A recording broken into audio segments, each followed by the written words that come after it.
Hello everyone, आपका हमारे channel पर स्वागत है। दान का अधिकारी कौन?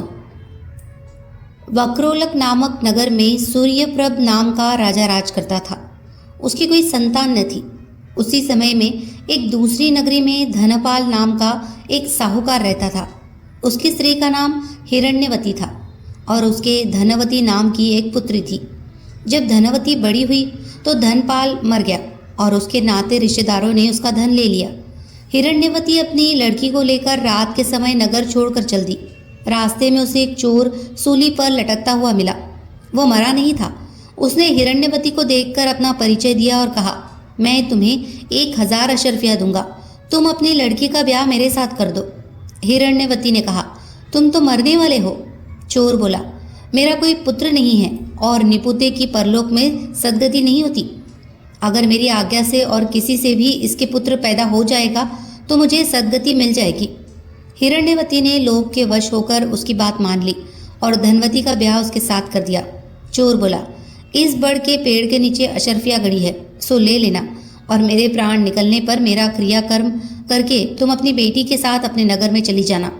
इतना कहकर चोर मर गया। हिरण्यवती ने जमीन खोदकर अशर्फिया निकाली, चोर का क्रियाक्रम किया और अपने नगर लौट आई। उसी नगर में वसुदत्त नाम का एक गुरु था जिसके मनस्वामी नाम का शिष्य था। वह शिष्य एक वेश्या से प्रेम करता था। वेश्या उससे 500 अशर्फिया मांगती थी। वह कहाँ से लाकर देता? संयोग से धनवती ने मनस्वामी को देखा और वह उसे चाहने लगी। उसने अपनी दासी को उसके पास भेजा। मनस्वामी ने कहा कि मुझे 500 अशर्फिया मिल जाए तो मैं एक रात धनवती के साथ रह सकता हूँ। हिरण्यवती राजी हो गई। उसने मनस्वामी को 500 अशर्फिया दे दी। बाद में धनवती के एक पुत्र उत्पन्न हुआ। उसी रात शिवाजी ने सपने में उन्हें दर्शन देकर कहा, तुम इस बालक को 1000 अशर्फियों के साथ राजा के महल के दरवाजे पर रखाओ। माँ बेटी ने ऐसा ही किया। उधर शिवाजी ने राजा को सपने में दर्शन देकर कहा, तुम्हारे द्वार पर किसी ने धन के साथ लड़का रख दिया है, उसे ग्रहण करो। राजा ने अपने नौकरों को भेजकर बालक और अशर्फियों को मंगा लिया।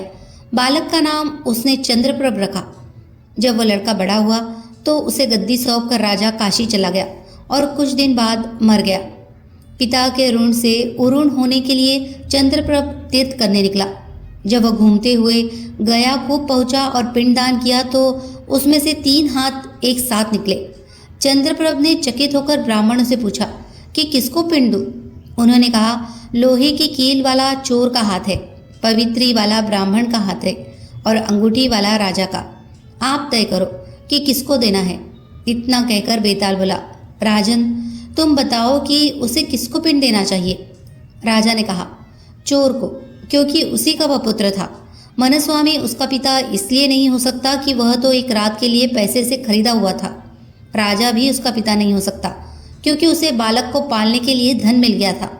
इसीलिए चोर ही पिंड का अधिकारी है। इतना सुनकर बेताल फिर पेड़ पर जा लटका और राजा को वहां जाकर उसे लाना पड़ा।